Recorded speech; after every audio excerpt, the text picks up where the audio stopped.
to levels that I don't think is normal.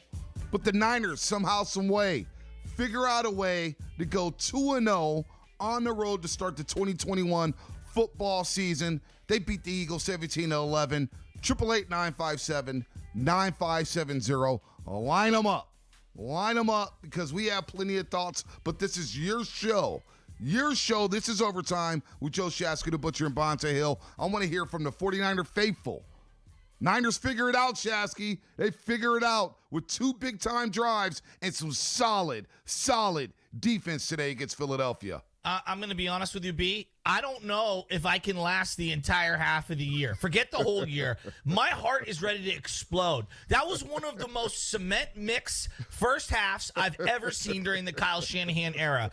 I was getting texts from people left and right, high and low. Everyone was saying the same thing. What the hell is going on with Jimmy Garoppolo? What is this offense I'm watching? But we will get to all of that. I was just thoroughly impressed with DeMeco Ryans and the defensive effort today. Josh Norman came in off the street and looked like a player. Diamonor Lenore looks like an absolute stud of a find.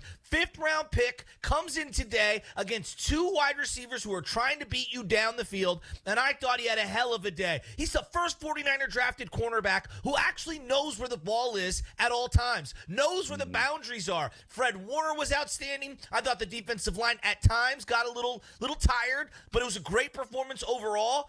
Thank God they got out of Philly with a W. You know what? You mentioned the defense here, and that's where we'll start because we'll have thoughts on Jimmy Garoppolo. I have thoughts on Kyle Shanahan. I have thoughts about this offensive line. They couldn't get out of their own way. But somehow you knew the Niners were, I'm not going to say in great shape, but they went into halftime up 7-3. They should have been down 20-0 after that first half, and especially the first quarter where they tallied up 14 total yards, and their first 3 possessions resulted into 3 and outs. This defense, Diamador Lenore, guy, I love this kid already. Shasky. And Josh Norman is going to fit the faithful so well. He was aggressive. Okay, he got the pass interferences. One on a little 8-yard curl route there resulted into a first down. One in the end zone there, but Philly couldn't get the football in the end zone. Why? Because Fred Warner Jr., Nick Bosa, Javon Kinlaw, Eric Armstead at times, playing well. Jimmy Ward with great coverage down the football field. You saw him on the goal line there, just blow up that Philly special. And Jalen Hurts, this defense with DeMeco Ryans and his calm demeanor, and he's just smiling at his defense saying,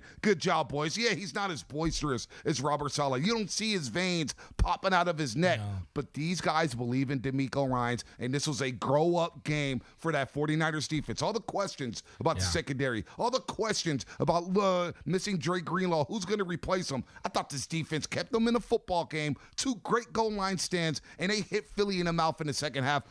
The game ball goes to the entire defense. The staff, the defensive line, the linebackers, and the secondary. This game, Shasky, was about the defense. And let's not sleep on, I think, the guy who was the most dynamic offensive player on the field for the 49ers, and it was only a couple of plays. Deebo Samuel, who left the game with an apparent leg injury. We will see how severe that injury is. We'll get to the injury list because there are guys dropping like flies. I'm praying for Trey Sermon. He took a massive violent hit across the shoulder, then the neck, and I said to myself, I thought it was collarbone in real time, and then when they showed the replay just one time, I think every person at home said, please, young man, do not have a neck or head injury. That looked so bad. Guys are dropping like flies. I mean, the game's been violent. I'm not here to pretend that it's not. It's been violent for a long time. But Bonta, they have nothing left. They started with 5 stud running backs. We are down to 1, and he has a hurt shoulder in Elijah Mitchell. Hasty ran hard, and then he fumbles the ball. Look, there's just so much to unpack here. I will say this, as I take a deep breath and I try to gather myself, a win is a win is a win in the NFL. And I will take 2-0. But boy, look, They need to go back to the drawing board and look at this one. This easily could have been a 17-point deficit at halftime, and they should bless their lucky stars that they stopped them on 4th and 1. Take the field goal, Sirianni. Take the field goal. Keep the momentum. That play right there, that 4th down stop by Jimmy Ward, Eric Armstead, and the rest of this defense was the game in a nutshell.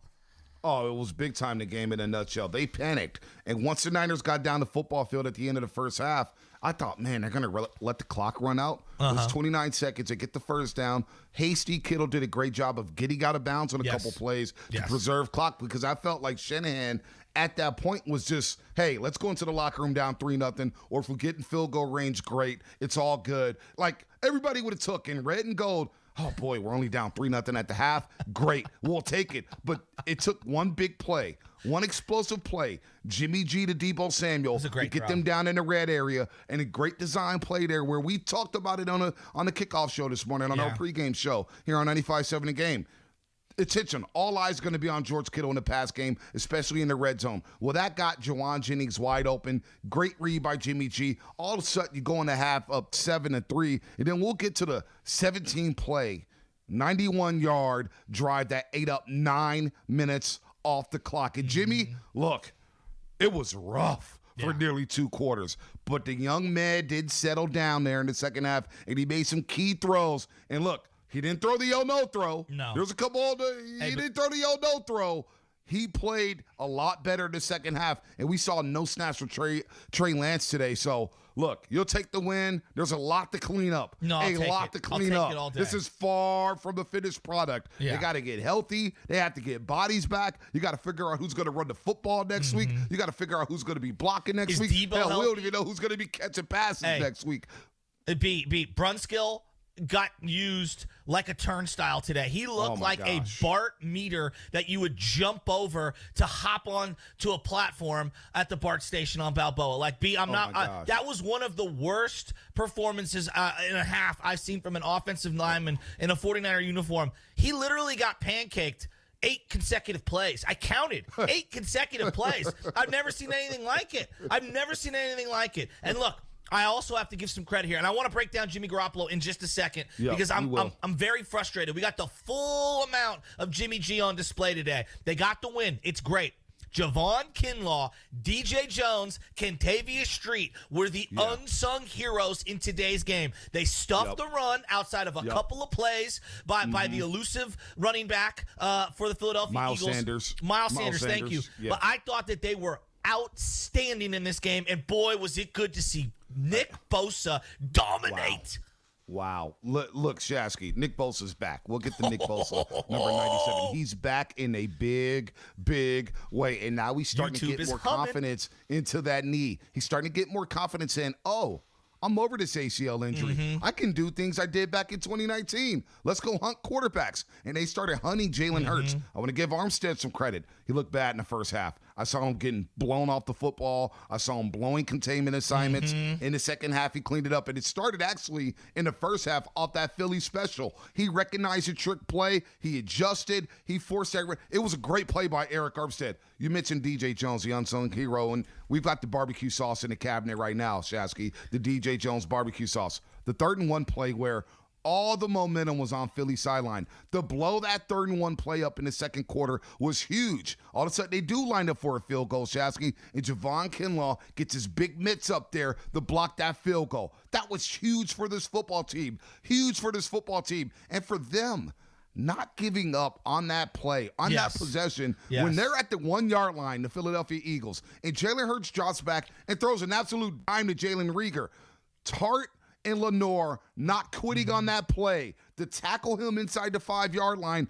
That may have been a turning point of the game to get that goal line stand when it was like, whoa, we just got field position flipped on us. They go 91 yards, and all of a sudden, we're out of here with only down 3-0, and we got the ball back right before halftime. I thought this defense, man, I can't get over this defense right now. They grew up, and I think a lot of people are going to appreciate what this defense did to a Philadelphia team that has a lot of speed, a lot of playmakers. They shut them down for the most part, Shasky. Well, and I thought that they stopped the deep ball attack. And for me, like, look, it's one thing to stop a team from throwing deep, but once the guy does uncork it, are you making plays on the ball?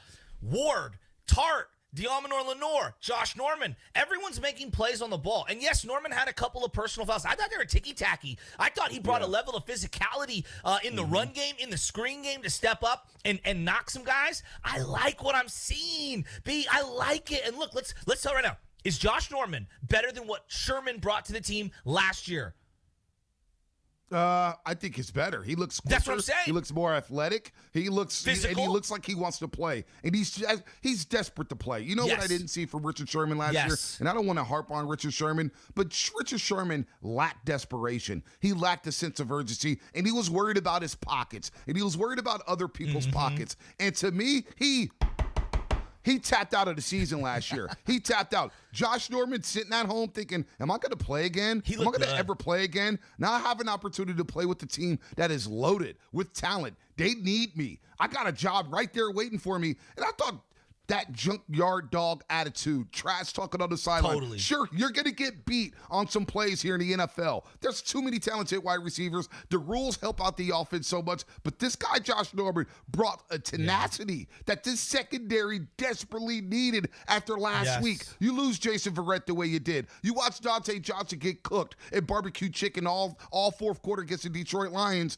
And Josh Norman steps in with the Diamonor Lenore and said, come here, young rook. We're going to do this here. We're going to do this as a tandem, and they ain't going to pick on us. They're calling us the weak links of the football team? Nah. That's not happening. Yeah. I love the Josh Norman signing. I do too. And did you see him standing there right at the front, dead center, with all of the wide receivers just focused on the game? Like, those are the little things that I absolutely love because they needed leadership. Bonta, they need it. Here's another guy that I want to give a lot of love to today. I thought Trent Williams played his you-know-what off today. That right side was getting dominated. He held serve, and Fred Warner is a gladiator. Anybody who wants to see the best middle linebacker in the NFL, pop on the tape and watch 54. 54 goes sideline to sideline and plays balls out every single play. I love watching him. B, how many times did he meet the running back at the apex in the gap and then just flexing on him?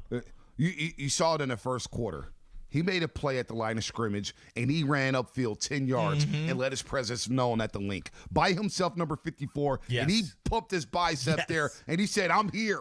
I'm here. I'm the captain of this defense, and we ain't going out like punks this week. I thought Fred Warner played his ass off. Trent Williams mauling people into the sideline very quietly. Just see, you don't even hear Trent Williams' name during the game because he's just shutting people down. Big 71 mauling a linebacker into the sideline bench. The guy was basically sitting on the bench getting Gatorade once Trent Williams was done with him. I thought George Kittle in the run game had a very good game. But I want to get to something you tweeted earlier because I 100% agree with you. George Kittle's a great blocker. He has fun blocking.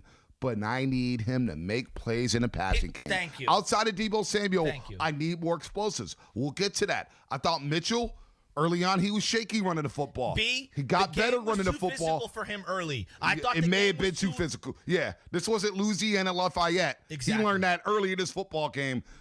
Michael Hasty needs more carries, for crying out loud. The juice, the explosion, the decision-making, the decisiveness that he runs with the football, I love it. So line him up, 888-957-9570. Faithful, where you at? You are 2-0 right now. 2-0. 2-0, all right?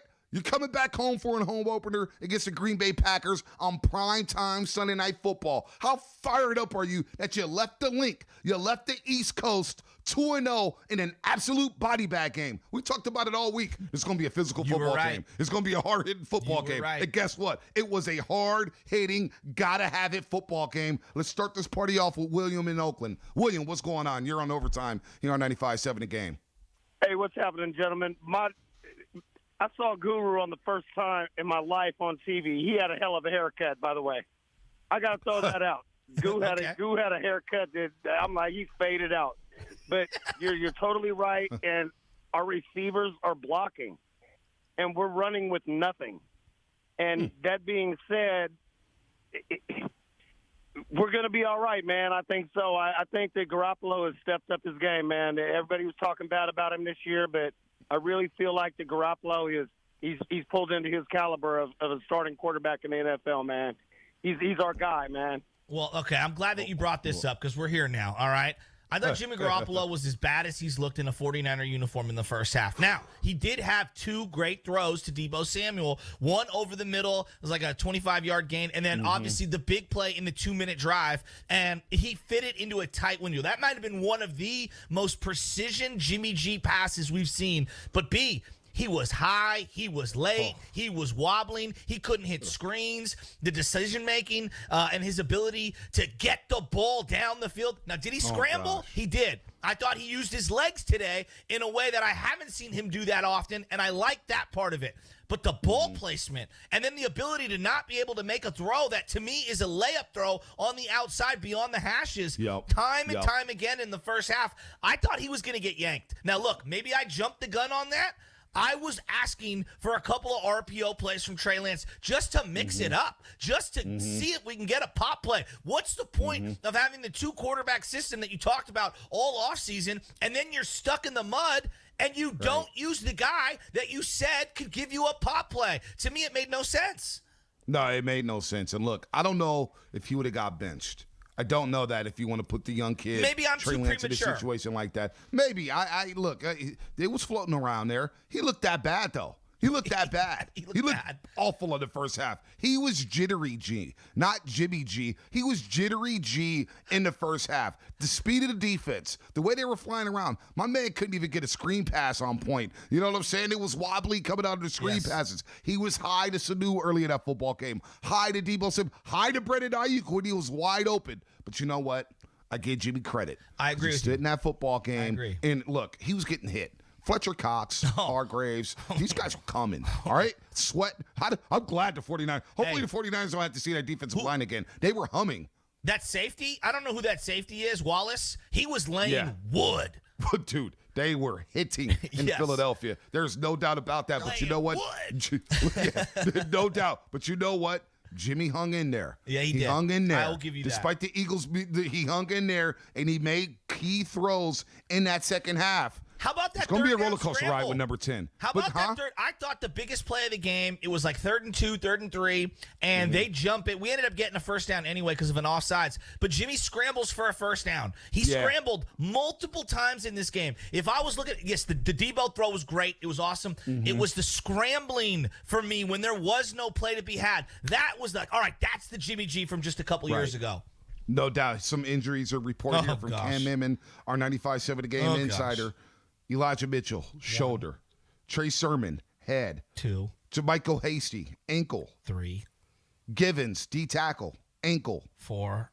Kyle Juszczyk, Deebo Samuel, cramps. Okay, Cramps. that's good. So that's good. That is very, very good there. Jimmy Garoppolo finishes 22 of 30 today, 189 yards and a touchdown. Elijah Mitchell, 17 carries, 42 hard-earned yards. There was no running lanes whatsoever. None. Deebo Samuel, 6 catches, 93 yards, which felt like most of those come in the first half, but he did have a big second half catch. Let's go back out to the lines, Shasky. Let's go to Miguel in Pittsburgh. Miguel, what's happening? You're on overtime here on 95.7 The Game. Hey, Let's go, Miguel. Hey, what's up, Butcherboy? What's up? What's up, baby? Turn your radio down, Miguel, for me. What's up, baby? Hey, what's up, man? I just want to give a big shout-out to the 49ers and that 49ers defense. I think the defense played very good. The Eagles, all they showed today is they're a big play offense. They got a good defense. They got a very good defense to me. Yes. Jimmy Garoppolo overcame all of it. I mean, we got to give it up to Jimmy Garoppolo in that running game, man.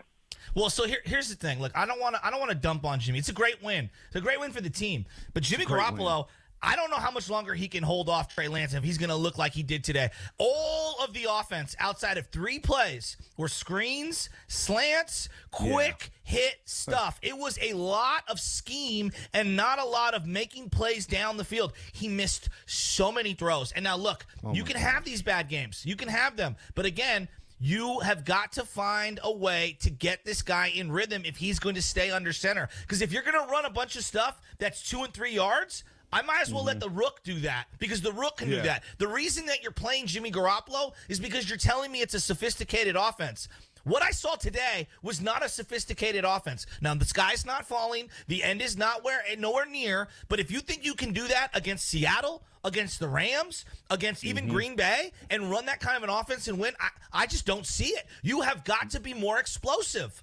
You do. You called the screen game on the kickoff show today. You're like, it's going to be a big screen game. Telling you. But my Lord, I saw screens in there every other play. It was driving me crazy. Tight end screens, fullback screens, running Going back nowhere. screens. Only thing we didn't see is the wide receiver screens, really. And they tried one in the first quarter. And it was a wobbler to Debo, which went nowhere. These screen passes did not. There was a couple that were successful. But for the most part, the screen game needs a lot of work. It needs a lot of work. And I don't know if they have the bodies to run the screen plays anymore. No. Whether it's that's where they miss Mostert. That's where they miss Mostert. Hey, Look, it's about the call. Go ahead, Chesky. Debo had a big boy game today. Again, He did. backed it up. Look. He had a big boy first down when they were pinned into their own end zone. He had No the doubt. big boy play with the 2-minute drive, doubt. and he flipped the field. That was Jerry Rice-like in terms of catching a ball and making a play when the team needed a play. I'm not saying that's who he is, but he's got the Bolden. To me, he's Bolden. Like, he is Anquan 2.0. If this guy, he's all world right now. Like, he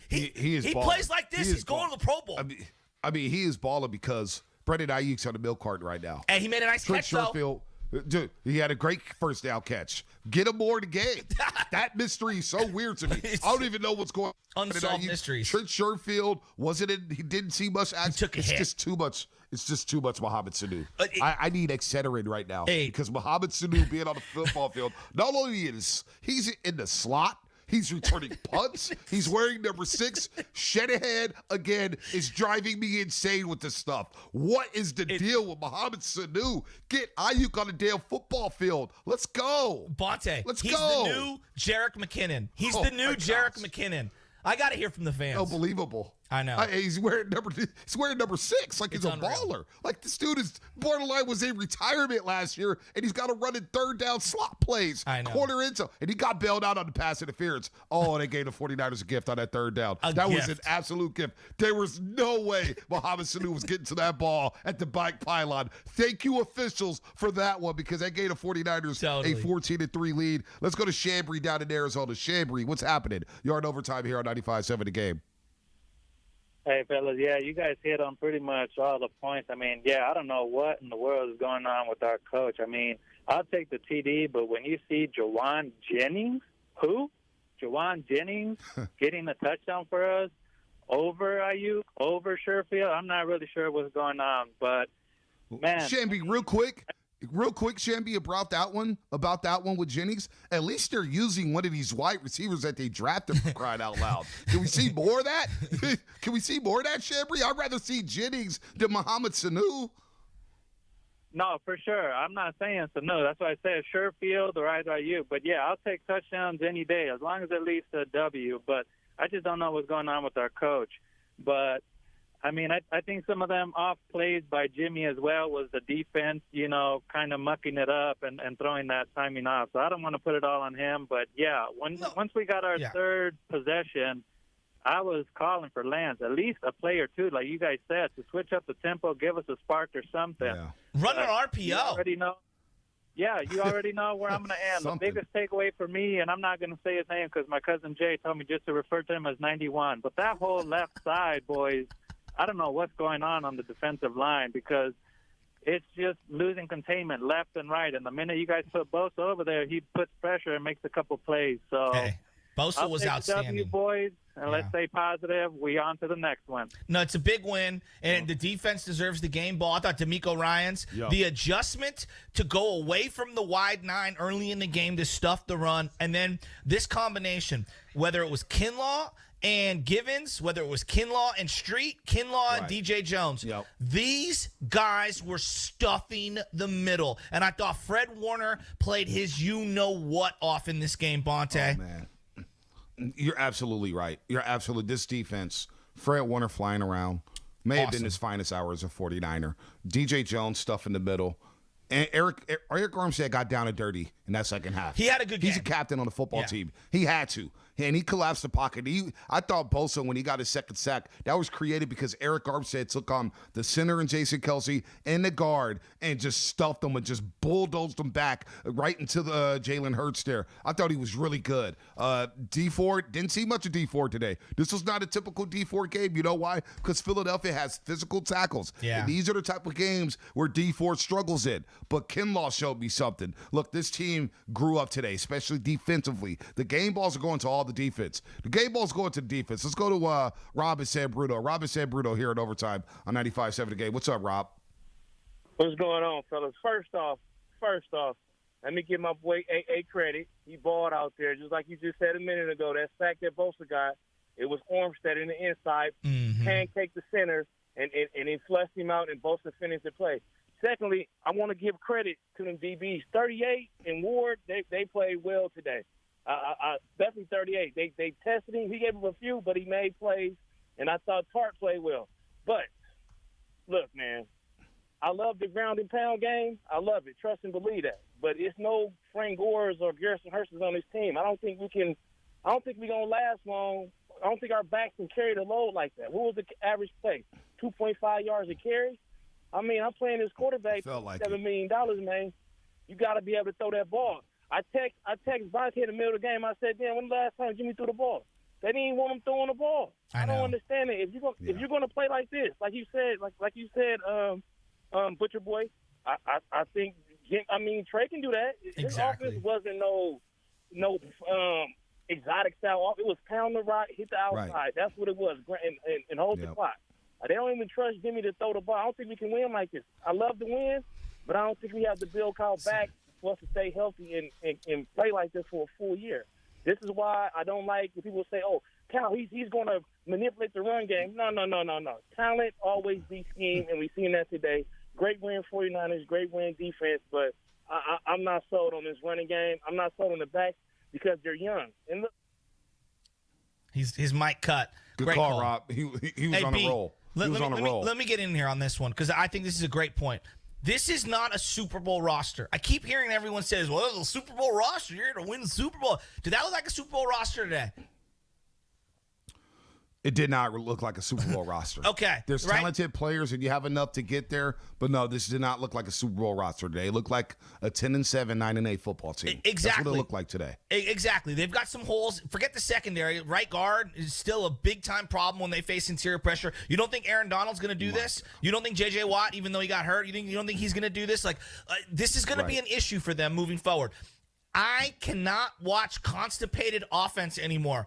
I felt like I was in the Alex Smith Twilight Zone. I have seen this before where you try to scheme everything inside this little tiny box. Let's play offense in a phone booth, and we're going to out-scheme you. No, dude, you got to be able to stretch the field vertically. Say whatever you want about Jalen Hurts. He takes shots downfield, and then if it's man coverage and you're running everybody deep, he's going to run for hidden yardage. The Niners don't have enough of that. They are not in the same class right now as some of these other teams, and I just worry that we're falling victim. Yes, we won. We look good on defense. Absolutely good. This offense is not sustainable, presently constituted to hang with the big boys. You don't think Tampa Bay's sitting there going, "You're going to run that offense against our 3 hog wide receivers? Good luck with that."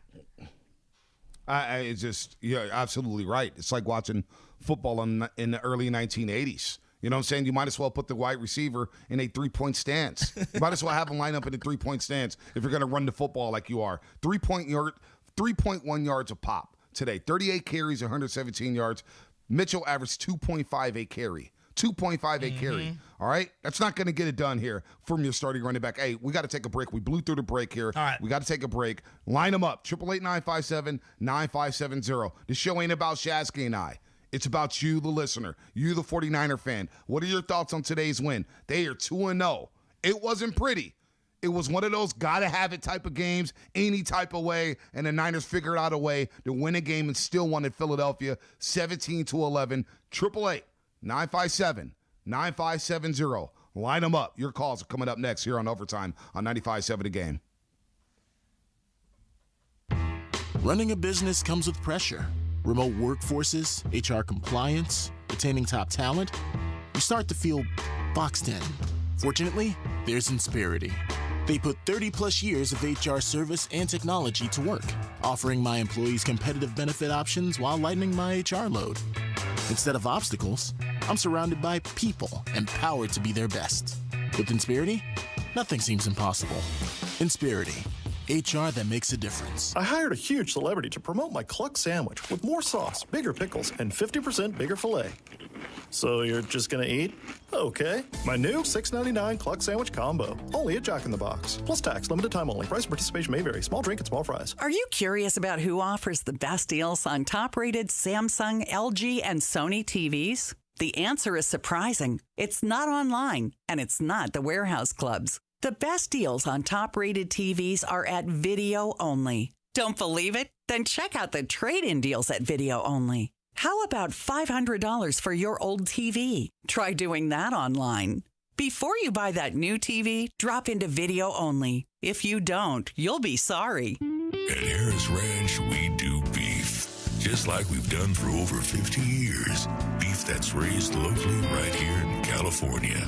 Tender steaks, awesome burgers, and California classics like tri-tip roast. The flavor you crave, the quality you trust time after delicious time. Come on, it's time to get out and grill. Harris Ranch.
It's a reverse. Great work, a former college quarterback.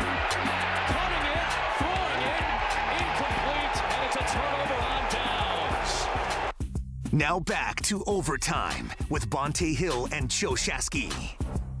Adam Amin on the call for Fox Sports. Great defensive highlight there, fellas. Sterling and Evan back at the studio here helping out on Overtime on 95.7 The Game.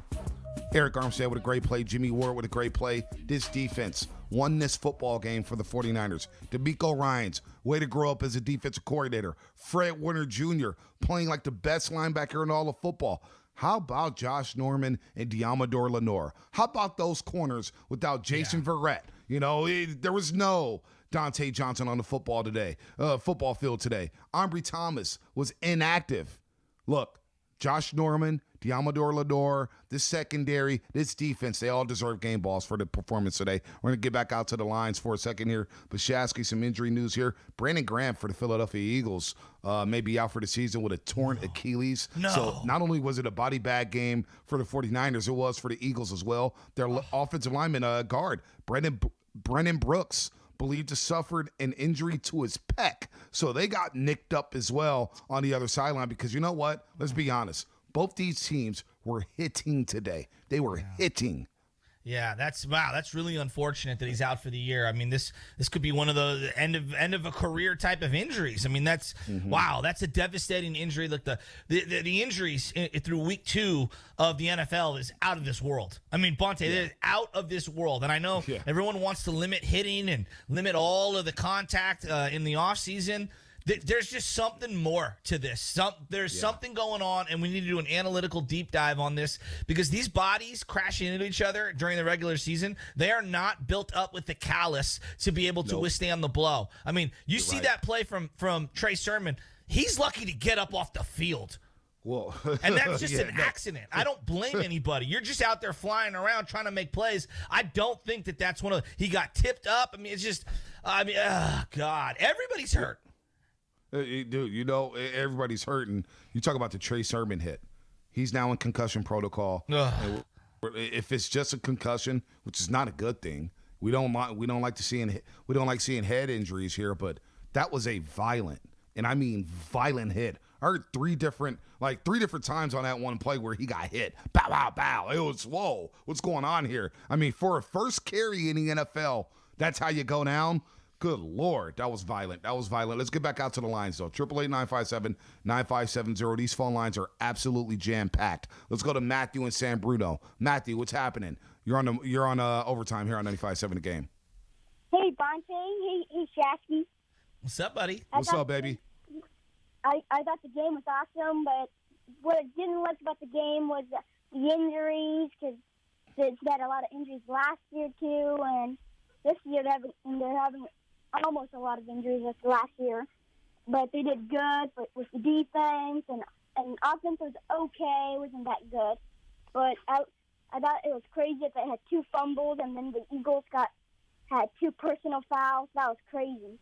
It was. That was crazy. Great call, Matthew. Yes. That was wild to see those fumbles there. And the Niners were very fortunate that those fumbles didn't go the Eagles' way, and the Eagles kind of lost their composure there with 2 personal foul penalties there, which helped the Niners eat up some more clock there midway through the fourth quarter. I look at this game and I say to myself, Deebo Samuel flipped this game, but I want to talk about a sequence to me that was just – it was eye-opening. Anybody that wants to sit here and say that the coach fully trusts Jimmy Garoppolo, I want to go to 3rd and 8 from the 40-yard line for the San Francisco 49ers. They're marching in. It's the second quarter. You've got no momentum whatsoever. You barely I think at that point they had 0 till that drive, 0 first downs. And then they get 2 first downs in a row. They're starting to get some momentum. Again, 3rd and 8 from the 40 of the Eagles, and you run some weird gadgetry play with Deebo Samuel as a running back. He gets a couple of yards, and I'm sitting here going, are we playing to win, or are we playing not to expose our quarterback? Because, look, if you want to make the argument Trey's not ready, that's fine. I'll listen to that. I'll say, you know what, you're right. You've got a competent quarterback.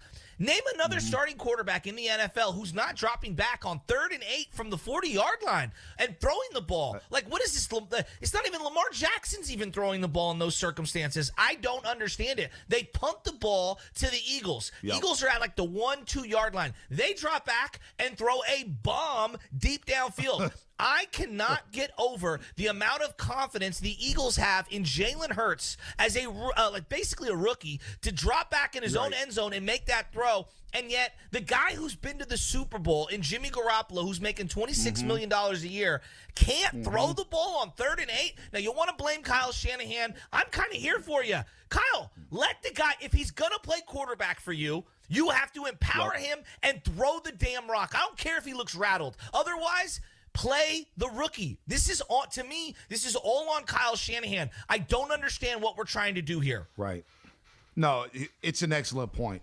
It's an excellent point because 3rd and 8, after Jimmy just completed one to Deebo Samuel. Yes. Mind you, just completed one to Deebo Samuel, and it was like 2nd and 25 due to all the penalties. 2nd and 25, and you complete a dime to Deebo Samuel, and it's 3rd and 8, and you run the ball. I'm thinking, okay, you're running the ball because you're going to go for it on 4th down. You're going to go for it on 4th down, have to pick it up 2 yards, and you're going to go for it at the Eagles' 38-yard line. Hell, if you elected to kick a field goal, it's a 55-yarder.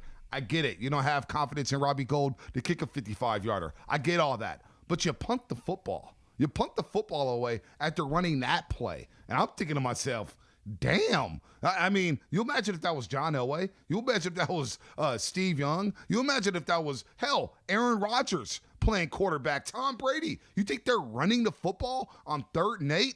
Well, thank you. And on the other side, I saw it early in the game with Philadelphia when they did the same thing on 3rd and 6 and they ran the ball and they punted it away. But Sirianni had a lot more confidence in Jalen Hurts. To your point, 1-yard line, let me drop back and throw a bomb, and he threw it right on the money to Jalen Reagor. If you're not going to let Jimmy throw the football down the field, I get it. He hasn't thrown an interception all season long, but this is conservative. Like, we were discussing this off the air earlier this week, Shasky. Aren't you just tired of seeing 3 yards in a cloud of dust? Aren't you tired of seeing this type of offense, 49er fans? You got talent. You got George Kittle, who is, quote-unquote, the most complete tight end in football. You have Deebo Samuel, a budding young wide receiver. You have a former first-round pick in Brandon Ayuk, who has talent.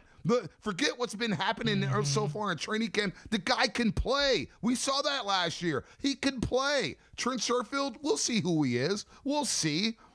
You got running backs, I get it, they're dropping down like flies, and the offensive line is struggling with this Eagles defensive line. But 3rd and 8, and you run that play. Well, and you run that play. I mean, Bonta, you're not going to win football games, not stretching the football field, Shasky. And you're not going to maximize the contract of George Kittle. You paid this guy not as a tackle. He's a tight end. Right. A playmaking, dynamic, run after the catch tight end. All right? And if that was Kansas City, and I get it, they got Mahomes. But even when Alex was under center, they're throwing to Kelsey on 3rd down. He's the chain mover for this team. I love when Kittle blocks. We all do.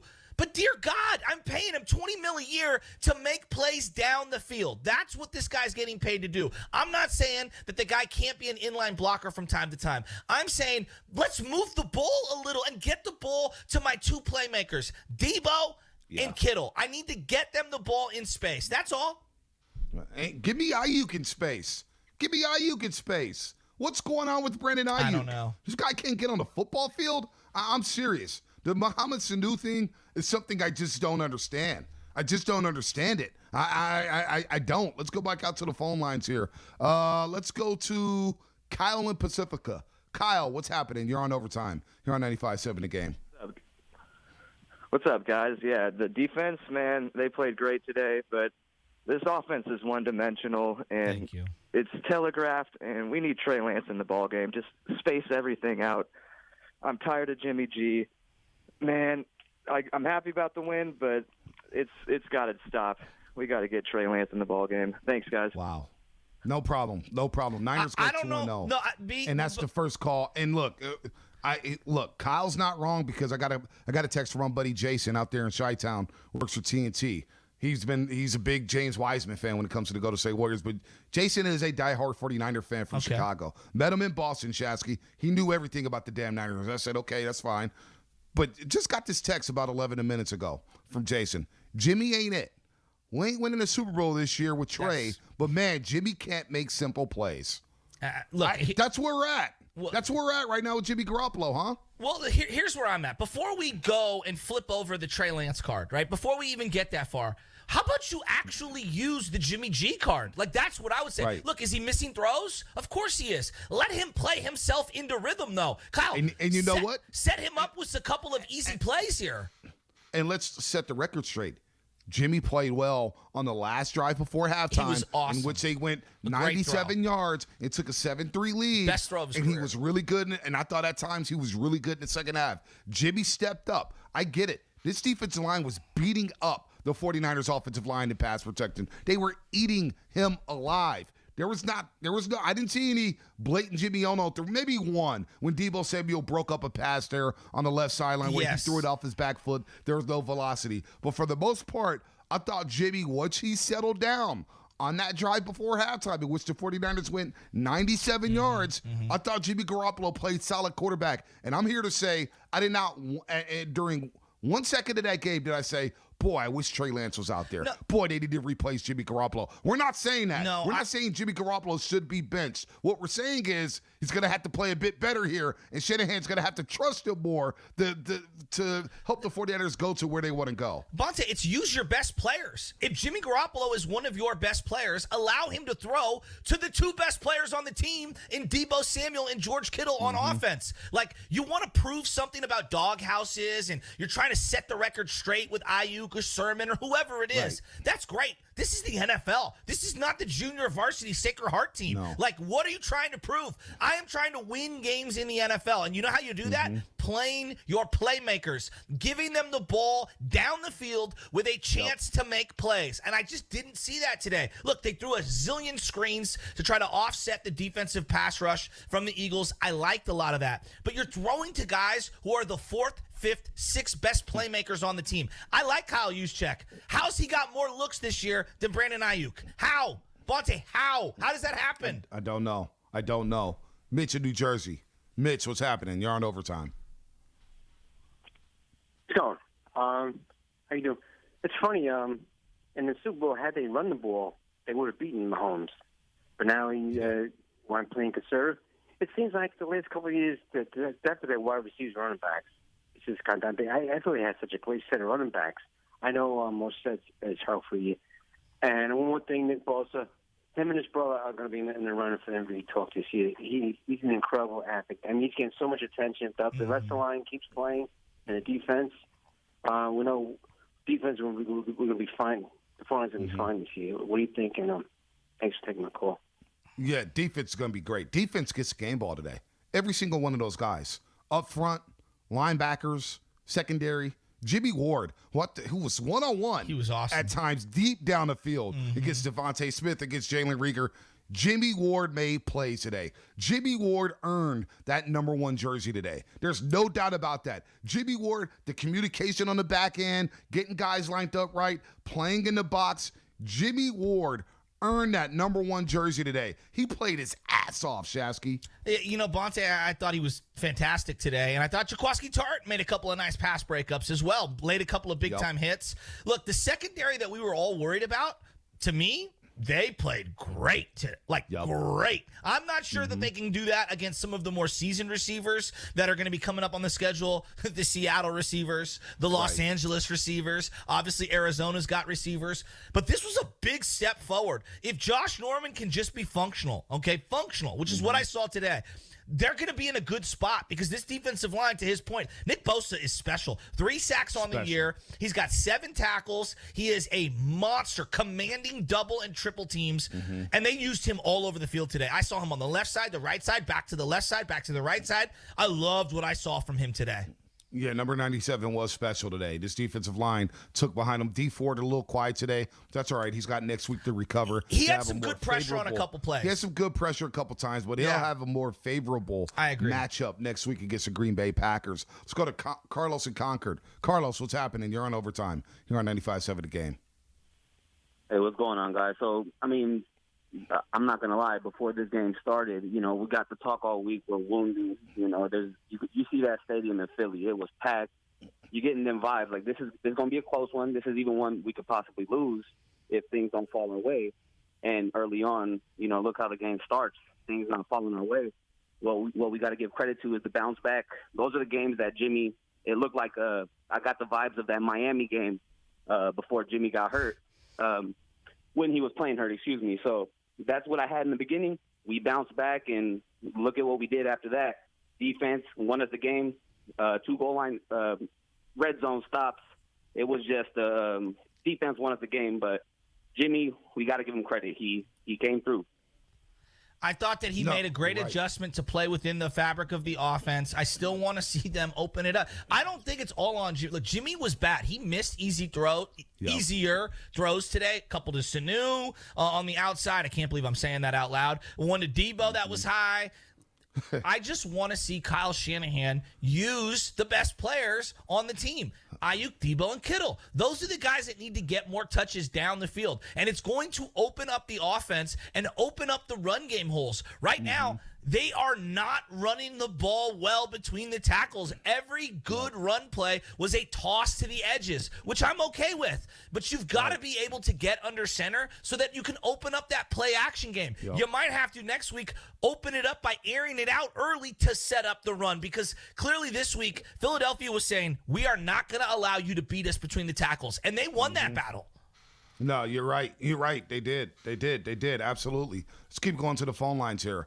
Joe and SF. Joe, what's happening? You're on overtime here on 95.7 The Game. Hey, gentlemen.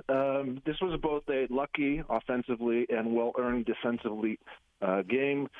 But like I said, this game looked like offensively 1977 Wisconsin versus Iowa with the inside the box handoff runs, pitches. The thing is, when Mostert went down, they lost their explosiveness on the ground, which therefore puts more emphasis on Jimmy. And we know that Kyle does not trust Jimmy. He has not trusted Jimmy since he benched his arm in the playoffs a couple years ago. And so these little dink and dunks. So I don't know why we're investing in first-round draft picks at wide receiver and Trey and something like that if you're not going to use these guys. This offensive scheme has no explosiveness, and what they're going to do. Green Bay is going to come in next week and say we're going to shut the run down and make Jimmy beat us.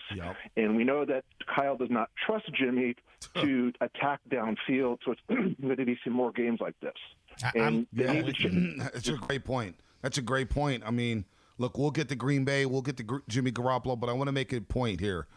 We're not complaining about the victory. Trust me, to win a football game like that on the East Coast and go to 2-0 on the season, and 8-1 on the East Coast over their last 9, 8-1 during 10 o'clock kickoffs on the road over the last 9 is huge. Let me repeat that: 8-1 in their last 9 with 10 a.m. kickoffs on the East Coast. You will take that all day, Shasky, all day long. Here's a quote from Javon Kinlaw. Yeah. He said he thinks the Eagles folded before we did, and I didn't think we were going to fold at all. And the Niners did not fold. They had plenty of opportunities to fold in that first half.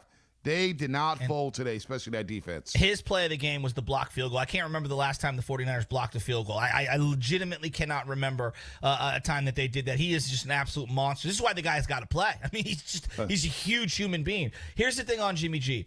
Anybody that watched that game today, that game plan that we saw today, that was a rookie quarterback game plan. That's what that was, and that's where I'm frustrated. It's not on Jimmy. This is on Kyle. The reason you're playing Jimmy Garoppolo is to unlock the offense and do things that are sophisticated that rookies cannot do. They cannot grasp or comprehend. That was not what I saw out there. What I saw out there was I am trying to limit the amount of looks downfield that this quarterback's going to give, and everything is going to be short, controlled, one read stuff.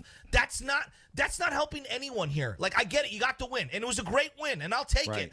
But that was the rookie quarterback game plan for that victory, and that's where I'm left just wanting more. I want more from this offense. Great defensive win, but simultaneously very frustrating with the personnel decisions and the play calling. Lori, Phil, on Mike Orlando, stay on hold. We'll get you on the other side. We got a break here. Look, Kyle Shanahan, if you don't trust the quarterback, to do something to make the quarterback let him throw it. Earn your trust. Let him do this. This goes back to Super Bowl 54. Figure out what Jimmy can and can't do. Just unleash him. And if he throws picks, well, you know what? You don't have the quarterback for the future. Go down guns blazing. Go down swinging a freaking bat. That's what I'm saying. You know what I'm saying? Like, stop with the conservative nature. But a win is a win. Niners are proved to 2-0. And that's got to feel good. That's got to feel good to escape Philadelphia with a 17-11 win in their home opener. You go to 2 home openers, you spoil the party for both home openers. You beat the Lions, you beat the Eagles. How you feeling out there, faithful? 888-957-9570. Lori, Filmo, Mike Orlando get you on the other side here on Overtime. Are you curious about who offers the best deals on top-rated Samsung, LG, and Sony TVs?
first rushing touchdown in 2 years. Now back to Overtime with Bonta Hill and Joe Shasky. They gave the 49ers a 14-3 lead there late in the fourth quarter, a 9-minute drive. 8 minutes and 59 seconds to be exact. But you get the point. 17 plays, 91 yards, capped off by Jimmy Garoppolo's quarterback sneak there. He can run the sneak play. Jimmy Garoppolo is really good, and he learned that from Tom Brady, obviously, the quarterback sneak in short yardage situations. The Niners won an absolute bloodbath in Philadelphia. It was physical. It was hard-hitting. Bodies were dropping left and right. We'll have an injury report later on in the show. Trey Sermon, an injury in a concussion protocol. Elijah Mitchell dealing with the shoulder, but he was able to come back into the football game. Deebo Samuel, Kyle Juszczyk, cramps. They had cramps. Had a couple ankles here, but Niners get the win 17-11. Phone lines are jacked up, Shasky. But, man, this was one where you got to feel good because the Niners won a defensive battle against an offense that looked dynamic last week in Atlanta. This defense shut down the short stuff, and they hit they hit the Eagles hard today, especially in that second half. Well, it was a great win for the team, but there are some alarming elements of things that clearly can hold them back if they don't get them shored up or they don't elevate it. Like, look, man, running back. We went from being 4, 5, 6 deep at the beginning of the year. We're down to one healthy body. I mean, really? We got a hasty ankle, Sermon, concussion. Mostert's done for the year. Elijah's got a stinger. Like, this is a problem. Running backs, as much as we like to say they grow on trees, I mean, not when you're down to the 6th seed. You know what I mean? We need Johnny Appleseed to come sprinkle the running back room. And then I look at just their defensive line. Guys are dropping. I mean, Givens goes down again today. Hopefully Kinlaw's knee can be monitored throughout the year to where he doesn't miss another game because they clearly need him. Cornerback's been an area of concern as far as depth goes. So, it's a great win, but there are some alarming nuances that they have to fix. Right. Let's focus on the positives. Defensively, Bosa, he's back. Thank God. Bosa's back. Kinlaw looked really good in his first in this season debut. Huge. DJ Jones, Fred Warner Jr. You see why he gets paid the big bucks. He was sideline to sideline today. He cleaned up the run game. He was active in the pass game, chasing down Jalen Hurts. The secondary deserves an applause. After Jason Verrett goes out last week, Ambry Thomas is inactive. Emmanuel Mosley's not ready to go yet. Just start Josh Norman, who was on the street a couple weeks ago, and Diamador Lenore, rookie, 5th-round pick. He's a stud. Pick out of Oregon. Those were your starting corners against Jalen Reagor, Devontae Smith, Quez Watkins. Damn, did they do a job on those Eagle receivers. They did a job, and give credit when credit is due. Jimmy Ward and Jaquiski Tart held down the back end. All in all, this was D'Amico Ryans and his defense. They deserve all the game balls, and that's why I feel good. They won a defensive slugfest today, Shasky. A defensive slugfest when they could have tapped out in that first half and said, you know what? They're blowing us off the football. They're running the ball. They're passing the ball. They're hitting us deep. We're in the goal line again. They're at the 1 yard. They could have tapped out today, Shasky. This defense did not fold at all. Let's go out to the phone lines in just 1 second. 888-957-9570. Where you at, Niner fans, after that win? Who gets a game ball? Any worries? Diamador Lenore looks like the best drafted 49er cornerback since what? Ahmed Plummer? Like, seriously, the way that he can turn and locate the ball, his hand movement is so subtle. He's jarring down the line. He uses the boundary to knock the wide receiver out. The quick hips. I love watching this kid play corner. He is a diamond in the rough. They nailed this pick. Right, no doubt. Terrell Brown was good for a while for the 49ers. Good call. He wasn't bad, but Diamador Lenore looks like a guy who you could plug and play for a very long time. Let's go out to Lori in Phoenix. Lori, what's happening? You're on overtime. Guys, so here's the thing. I get it. There's some, but we knew going into this game that it was going to be a tough game, a very physical game. So there were some concerns. Can the Niners even win this game? We knew this was one that we had to have, for momentum, for the fact that this is a lesser team on paper, right? Your schedule gets a little harder from here. You knew you needed this win. So the fact that they started off poorly, which, again, they don't look like a Super Bowl roster, but did they look like a Super Bowl roster in 2019 when they rolled into Tampa Bay and played horrible? No. Some games are going to be bad and some games are going to be good. Do they need to fix some stuff? obviously they do. But the fact that the defense with a new defensive coordinator is rolling, okay, Nick Bosa is back. Eric Armstead had a day. Ward had a day. Tart is making plays. Your secondary didn't break down. There is just so much to be encouraged about. You know, we're going to take 1 week at a time. You got to see where the injuries are now. But this football team overcame adversity again today. These 10 o'clock games, these East Coast games, these early games, as far as in the season, are rough. Hey, so, Lori, Lori, they were 0-12 from 2017 through 2018 on the East Coast. They are 10-1 since 2019 on the East Coast, which is fabulous. This is what you want. These are games that tend to be track games, right? Yep. So they can win these games. So this is encouraging. Again, it's a long season, guys. It's 2 weeks, but you know what? We're 2-0. And hopefully we're not going to have a whole variety. I mean, we're going to have more than one running back next week, let's hope. But know, for the biggest part of it, I'm pretty encouraged. And you know what? Jimmy's gonna be fine. You know, it's Kyle and Jimmy are going to. Kyle's going to figure out what he's going to do. I have confidence. I'm happy right now. I'm just happy with the win. Lori, you should be happy. Let me ask you one quick question, Lori, because you're very reasonable when you look at these things. Weren't you frustrated on behalf of Jimmy Garoppolo? Like all the screens, and I get it. He didn't have a lot of time to drop back there, but 3rd and 8 from the 40, I'm like, throw the ball. Yeah, I don't understand that whole thing with Kyle. Kyle's going to have to get over himself. Either play Jimmy or put in Trey. What are you going to do? If you're paying Jimmy $24 million a year, don't make him look like a jerk.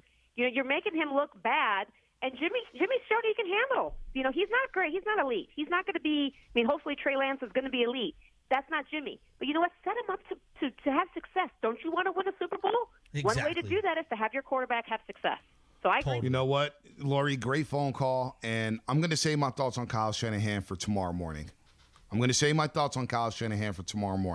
I have a lot of thoughts. Hey. I'm going to try to go through this overtime postgame show without really looking at – but Lori is spot on with something. Shanahan needs to get over himself.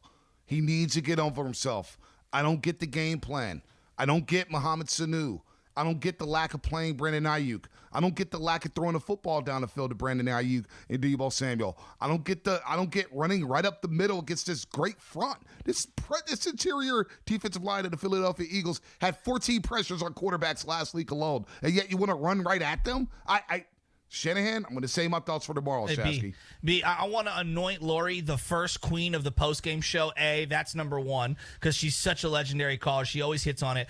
But B, on the Shanahan thing, just for a second, I did think, now you can credit Philadelphia, and that's fair. I thought it was one of the worst quarter and a halves I've seen from Kyle Shanahan to start a game during his era. Even with Hoyer, even with C.J. Beathard, we would see them move the ball a little. Bonta, they didn't have a first down for almost an entire quarter. Like they didn't in the first quarter. They had 14 total yards in the first quarter. I couldn't believe 14 total yards in the first quarter. 14. They were 3 and out. 3 and out, 3 and out, 3 and out. That's how they started the first quarter, Shasky. Oh, my God. 3 and out, 3 and out, 3 and out. That's how they started the first quarter. So bad. All right? So and Brunskill was getting beat like a drum, so I get Right. that. There's a functionality of, hey, my guard is literally non-functional. Right. Like, I get that part of it. But can I get anything cute? Can I get something that is like a game plan design against this defense? I get it. There's a small amount of sample when it comes to this particular scheme that you're going up against. But you're Kyle Shanahan. You're the guy that keeps telling me you could scheme anyone open. You know, I'm going to say my thoughts for Shanahan on tomorrow. I'm gonna save them for tomorrow. All right. Because there's a lot I have to say. I want to focus on DeMeco Ryans and his defense. He was great today. I thought DeMeco Ryans coached his ass off. Yes. He looks more than ready to be the defensive coordinator of the 49ers.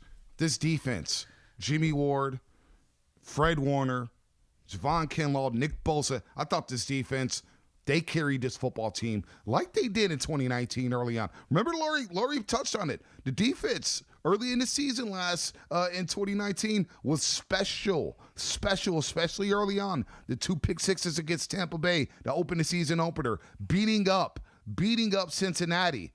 This defense today was absolutely electric. So I'm gonna just focus on the defense. I'm gonna be positive because I think this was a great team win, a great defensive win, and an absolute slugfest for the 49ers.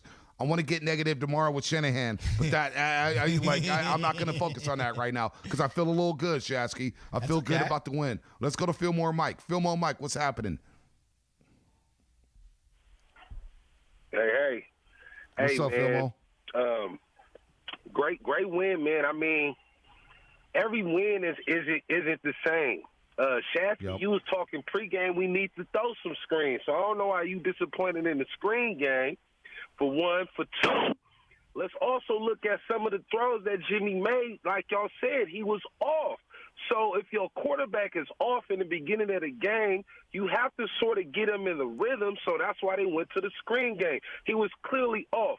Each play is predicated to the next play. If he would have hit some of them throws, the ball game would have obviously turned out different. It's week 2, y'all. Let's calm down. Some wins, you got to keep doing the ugly 3-yard runs, Shasky, hardball style, because in the second half, the total game flipped as far as field positioning, and the amount of time they had. The defense was on the field. You know what I mean? Jimmy Ward. They had 11 minutes of time of possession in the first quarter. The Philadelphia Eagles. They kept the football. That defense is gas, but the Niners with that great drive before halftime. I get you, Philmo. Keep going. Hear me out. Jimmy Ward played a hell of a game. Everybody always harping on Jimmy Ward in the backside. He played a hell of a game. My last point is this. I don't know what these loose TDs are in the late in the game, but we need to iron that up. That got a lot of Super Bowl memory. I got a lot of Super Bowl memories these last 2 weeks. Let's iron it up. You know what I mean? Let's stay strong because we could have went to the East Coast and gave up no touchdowns in Philadelphia. Yeah. That would have been huge for the defense. But you know, y'all have a great day. It's only week 2. Remember that, y'all. It's only week 2. Nobody's freaking. Look, Shasky, we're not freaking out. This is a great win. I'm fired up about the win. I am. I truly am. But it was closer than it should have been in the second half, and also they were lucky to be in the position that they were in. That doesn't take away from how great the defense did. They made plays. That 4th down stop was sick. Those entire plays leading up to that was sick. Here's the thing with the screen game. It wasn't working. That's my big problem. Yes, they were getting a couple of yards here and there and trying to get things going. There was a simple play for Jalen Hurts early in the game. Bunch formation on the right-hand side. Just a little crosser from a wide receiver. There's nothing cute about that play. That is the most simple play possible. But you get your wide receiver moving with his elite speed, and you make an easy, simple throw for your young quarterback to settle in. That's what I wanted to see from Kyle Shanahan to get Jimmy Garoppolo going. Let's go shotgun. Let's get all my stud playmakers out there. And no, Mohamed Sanu is not one of those playmakers. You know why he's open all the time, Bonta? Because no one thinks that guy's a threat. Period. Like, end of discussion. No one thinks Mohamed Sanu is a threat. Let's get a little simple crosser. Let's get Ayuk involved. Let's get George Kittle involved. I'm paying this guy $20 million to make plays down the field. That's all. And it is a great win. It absolutely is. But there's a lot of things they got to tighten up. No, they do. They do. Look, and we're, again, 2-0 in this league is tough. It's tough to win on the road. It's tough to win on the road with early kickoffs. The Niners hung in that game. They hung in that game. They hung in that game. They bent. They didn't break. And they somehow, some way found a way to win this football game in a physical bloodbath. Yes, is the running back room looking depleted? Absolutely. Did Jimmy have his finest hour? No, he didn't. Did Shanahan have his finest hour? No, he didn't. But you know what? This defense, I think you can hang your hat on this defense. This defense can hang with a lot of offenses. They proved that today with Josh Norman and Diamador Lenore. I'm just so locked in on this defense, Shasky. They were playing. They were hitting hard. They were flying around the football, man. Jimmy Ward playing deep coverage. You want to go deep on the 49ers? Good luck. They stood tall defensively. That's what I'm looking at here. Was special teams great? Yeah. Some of the punt team was great. Some of the kickoff returns, you got to find a returner for crying out loud. Can we get a punt returner or a kickoff returner? What are we doing here? He had a good game punting the ball, and I thought the punt coverage unit was outstanding, pinning the Eagles multiple times. But, Bonta, the biggest development through 2 games, for me, now you can talk run game, we can talk quarterback, we can talk about defense. To me, the biggest difference between this year and last year is the emergence of Deebo Samuel. He had a really good rookie year. It took a while to come on, and he became the number 1. Then he kind of faded back, and he battled injuries. 2020, let's be real, it was a lost season for the young man, and he was used basically in a gadget way. This year, as a down-the-field dynamic playmaker in space, Deebo Samuel's been everything I expect from a wide receiver and then some. Yeah. Big boy catch on 3rd down to sit down, catch the pass, take the hit, move forward. He was moving piles. He's making plays in the 2-minute drill. That was Jerry Rice to me. Like, catching it over the middle and then running another 35 yards. Like, inject that into my veins. If you're telling me Deebo Samuel, and he's not going to go for 150, 200 yards every week, but if you tell me he's going to command the coverage and make plays once he catches the ball the way he has these first 2 games, we've got ourselves an all-pro wide receiver. Like, that's, no doubt. I believe me, it is a loaded position in the NFL. I not say this lightly. Like, there are, even in his own division, he's not even one of the elite. But B, this is playmaker 101 from this kid. He's making plays. He's making plays. Does this mean anything to you before we go out to the lines? Jimmy Garoppolo is now 26-8 as a 49ers starting quarterback.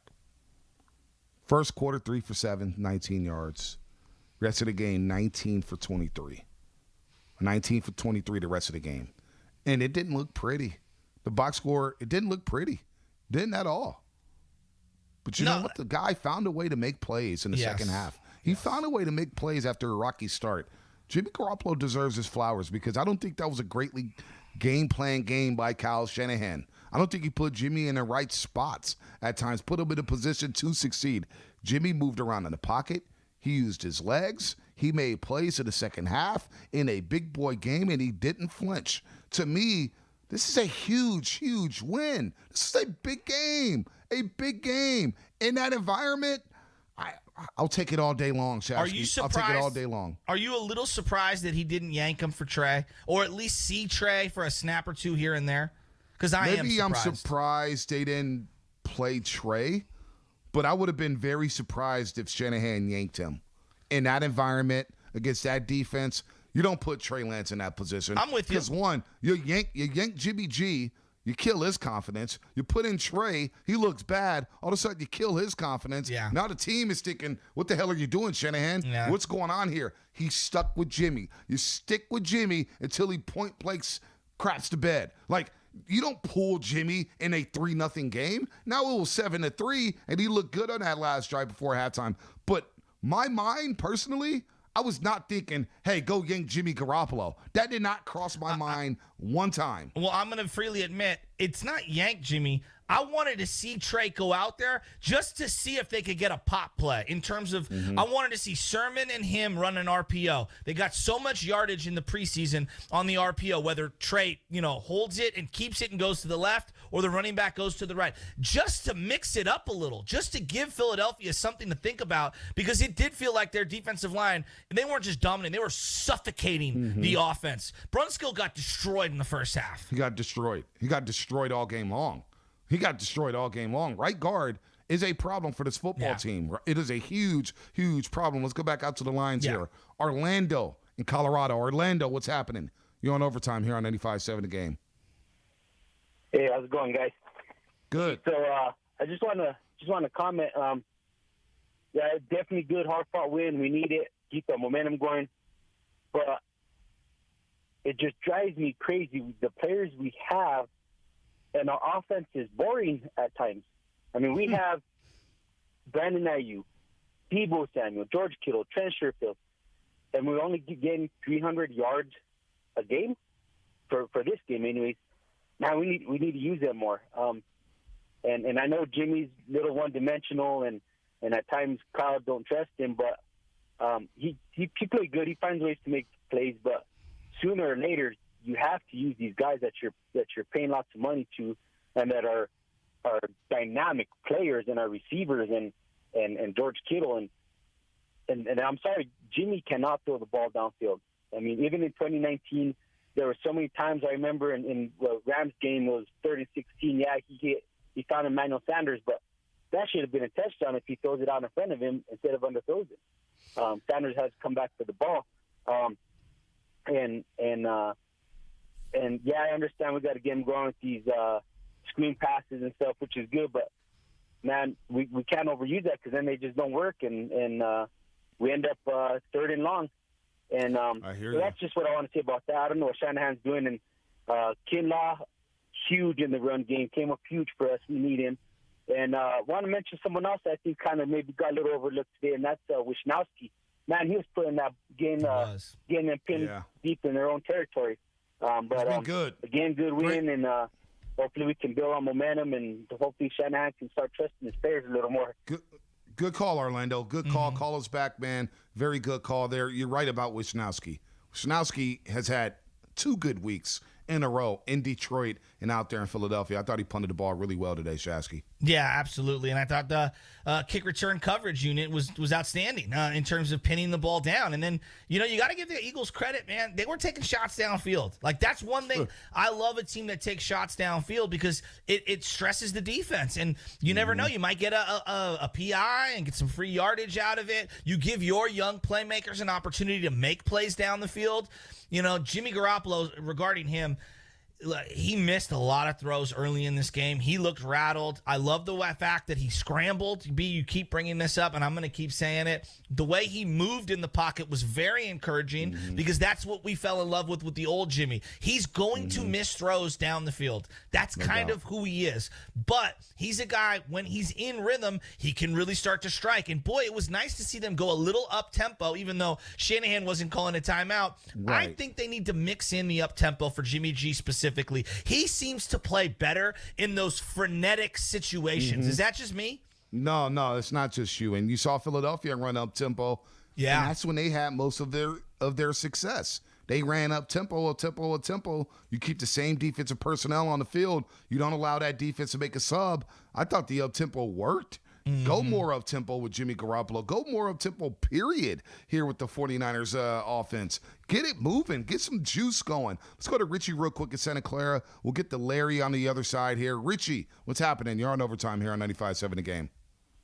Hey, what's up, guys? That last caller, Phil, he kind of stole a little bit what I was going to say, but what I wanted to, I was actually wanted to call to defend Jimmy a little bit. It seems like he's getting a tough crowd in this game, but the overall point I'm trying to make is that, okay, I love the defense today. The defense was amazing, but this was seriously a team win, and there's a reason the Shanahan, dude, if you think about it, the dink and dunk and all that short passing and stuff, that's when he started doing that, that's when we started taking a lead and never looked back. It's really, I think our offense deserves just as much credit today as the defense in the sense that it all played together. Shanahan did all that. Look at how many completions Jimmy made. We took so much time off the clock. We kept Jalen Hurts off the field. I don't think if Jalen Hurts was on the field for a lot more, that I don't know if we would have won, because look how fast they moved the ball. They went 90 yards in one play. At the end of the first half, they scored a touchdown. At the end of the game, they scored a touchdown with a couple plays. They scored 11. Keeping them off. I don't agree with that. I don't agree with that whatsoever. I don't. And it's a great call. Call us back. It's a great call. I appreciate you calling, but I don't agree with that. Defense carried the offense's jockstrap today. All right? That last touchdown, it was a bit of a prevent defense. You want on the run clock. Yeah, things got a little wacky out there. But I look at the scoreboard, and I see 11 points for the Philadelphia Eagles. That's great defense. All right? Yeah, that first half, Philly got inside the 5-yard line. They decided to go for it. No points. All of a sudden, Philly's lined up for a field goal. You block it. They should have been down 17-0 at halftime. I know. And this defense kept them in the football game. So I don't agree that the offense helped the defense just as much as the defense helped the offense. Not this game. I don't know what game you're watching. Well, and the dink and dunk, although it did work in terms of that one long drive, look, man, I'm not – when I was looking at the flow chart of success for the season to start this year, I didn't have Elijah Mitchell getting a bunch of 1- and 2-yard screens as my flow chart to success. It was my high-paid players and the guys that I have invested high draft capital in, Debo, Ayuk, George Kittle, touching the rock. What was the combined touches for Ayuk and George Kittle today? 3? 3, 4. But B, that's not enough. Look, I get it. There's pressure that's going on. I don't get one misdirection. I don't get one fake screen to the running back, throw back to George Kittle. Like, I just need him to touch the ball more. And I think that's my biggest frustration, is because I know this offense does have explosive playmakers. And on a day like today, where the offense is constipated, you got to find a way to dial it up to your playmakers. It is a win, and I'm not scoffing at a win. But what I'm saying is, it's alarming to me that we're going through 2 full games and we haven't seen George Kittle really get in the zone. Get this guy going. Larry Bethel, hang tight. We'll get to you on the other side. A few open lines here as we wrap up overtime. 888-957-9570. More coming up with Shasky and Bonta as the 49ers improved to 2-0. 2-0. They beat the Eagles 17-11. We'll wrap this bad boy up on the other side. Are you curious about who offers the best deals on top?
You allowed great. the Eagles to score 11 points. Defense was great today. DeMeco Ryans was great. The goal line stand was great. You're going to give up yards in this league. They didn't give up a lot of points, though. 11 points today in Philadelphia. I love what the defense did. I love what Mitch Wishnowsky did, flipping field position time and time again as a punter. But offensively, we're allowed to critique. And offensively, this was not pretty. 2.5 yards per carry for Elijah Mitchell. He has a shoulder injury. JaMychal Hasty, ankle injury. After he came in, it got some juice and looked explosive. Why wasn't he in the game sooner? Why couldn't he get any touches sooner, earlier in the football game? I don't know. What's going on with that? There's just a lot of question marks offensively. Defensively, they found a player in Diamador Lenore. You found something in Josh Norman. Jimmy Ward played his ass off. Played great. Jaquan Tart was everywhere. Dallas Goedert only had 2 catches today. Yeah. I didn't hear from Zach Ertz at all. So At they all. shored up the tight end coverage. Linebacker-wise, Fred Warner Jr. led that group. And then Nick Bosa had one of his finest hours as a 49er. So I got nothing bad to say about the defense. Got nothing bad to say about Mitch Wishnowsky. Got nothing bad to say about Robbie Gould on connecting on that field goal to make it 17-3 late in the fourth quarter. Offensively, though, we're allowed to have questions. And there's a lot of questions about this passing game. There's a lot of questions about Brandon Ayuk. There's a lot of questions about the running backs. There's a lot of questions about the offensive coordinator / head coach and Kyle Shanahan. If you want to get depressed about that, then you know what? You may need to turn the dial because this ain't the show for it. This ain't going to be Capri Suns and fruit snacks. We ain't going to be cheerleading here saying, we're 2-0. Everything is great.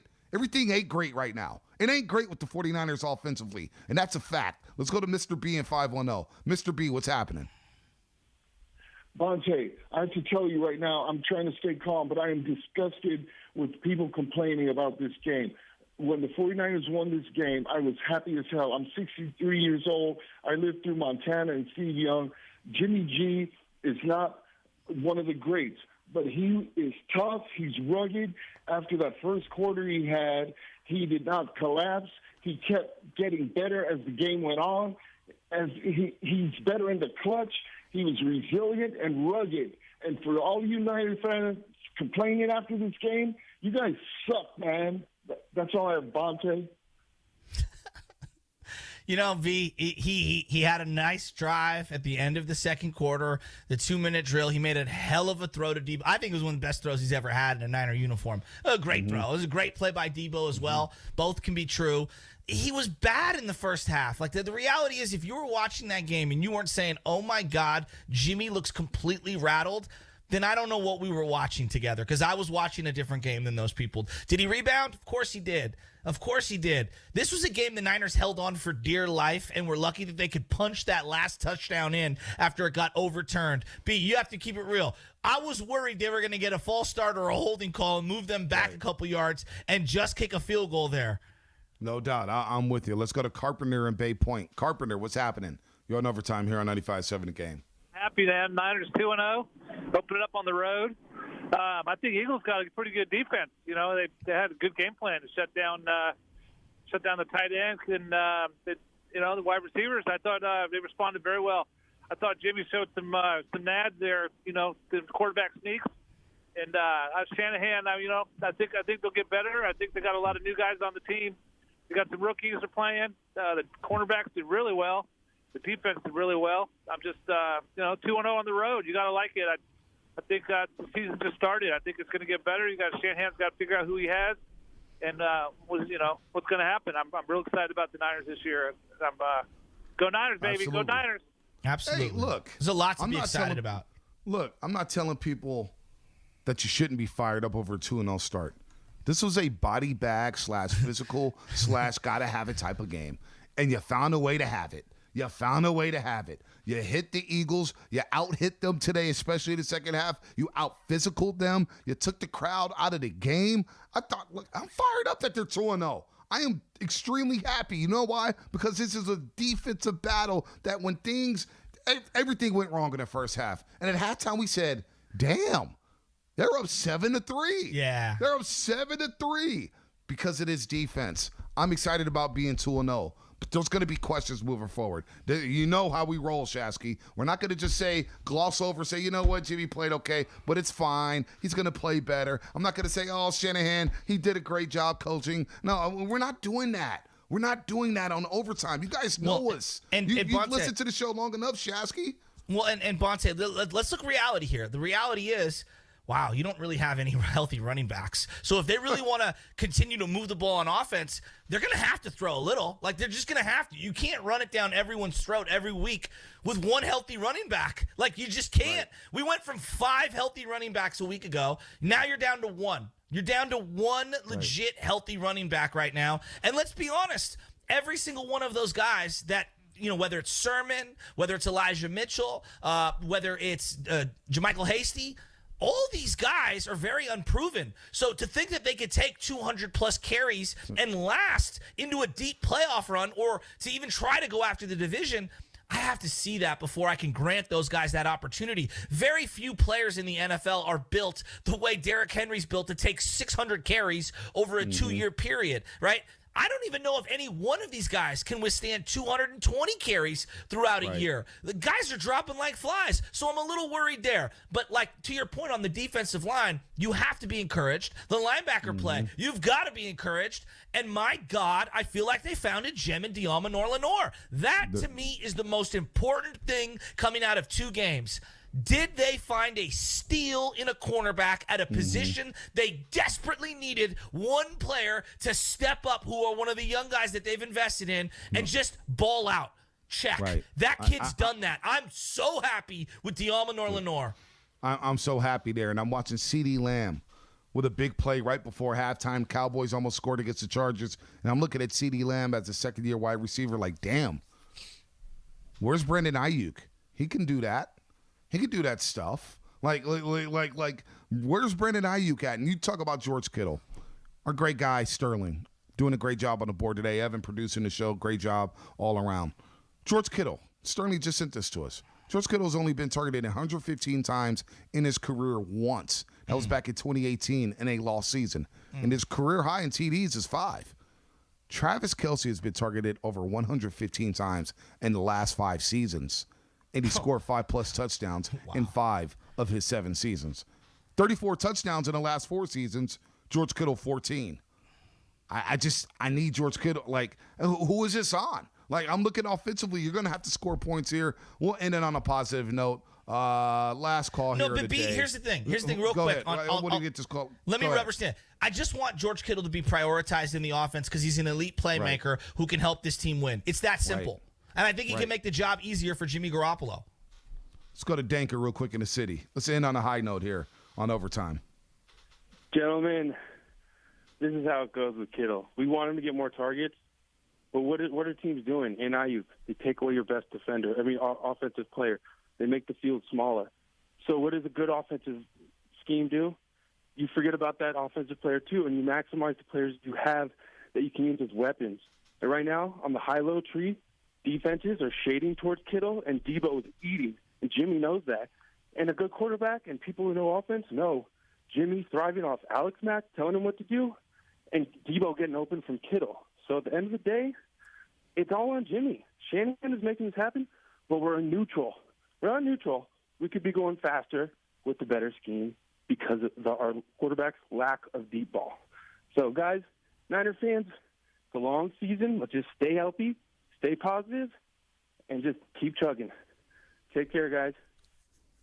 Good call, Danker. I don't know how much I put on Jimmy G when I look at the game plan itself. I thought Jimmy G played well in that second half. Sure, he was rattled in that first half because Fletcher Cox is coming. All right, Hargraves is coming. Hargraves and Brunskill got destroyed. All right, he got destroyed in the run game, in the pass game. So I get it. I've seen the same defensive front rattle Tom Brady in a Super Bowl. All right, for crying out loud. So I get all that in the first half, but there were throws to be made, and you know pressure's coming. You got to stick those throws. However, Shanahan's got to do a better job of putting the game in his hands. Put the game in Jimmy's hands. You're paying him $26 to $27 million. Put the game in his hands and let him cook. Like, I don't know, man. And the Brennan Ayuk thing, like the biggest takeaway, my biggest takeaway is the defense was for real today. And this defense is for real, and defense travels in the NFL. I like where this defense is at right now after cleaning some things up against Detroit. But I got questions offensively, and they're not going away. They haven't been answered yet. Brendan Ayuk standing on the sideline looking lost. Why are we treating him like he's Dante Pettis? Brendan Ayuk can be a star. He can be a star, and he's sitting on the sideline with his hands on his hips. What's going on? I don't know. The emergence of Deebo Samuel is another highlight of the early season that you have to be excited for. I mean, he looks so good. It's incredible. Catching possession, chain-moving first downs, making big-time plays right before halftime, showcasing yak yardage and speed, the toughness on the end-arounds. I mean, he looks spectacular. Deebo Samuel looks spectacular. Here's another thing, B, that I think that we need to acknowledge. Jalen Hurts has played 6 NFL games. That's what he has started, 6 NFL games. And if you want to be a pessimist, you'd say, you know, he's still a rookie himself in terms of the amount of starts that he's had. We've done this with lots of other quarterbacks for the 49ers where we dilute the amount of starts that they've had, and we say to ourselves, well, you know, the guy's only played 1 full season. He's only started X amount of games. So I thought it was a great game by the defense. It'll be very interesting to see if they can roll that over next week against Green Bay, coming on a short week because they play the Detroit Lions on Monday Night Football against what everyone would agree is a Hall of Fame first ballot quarterback, one of the greats of all time in Aaron Rodgers. And Devontae Adams is going to be a problem. So I'll be very interested to see what this defense looks like against them.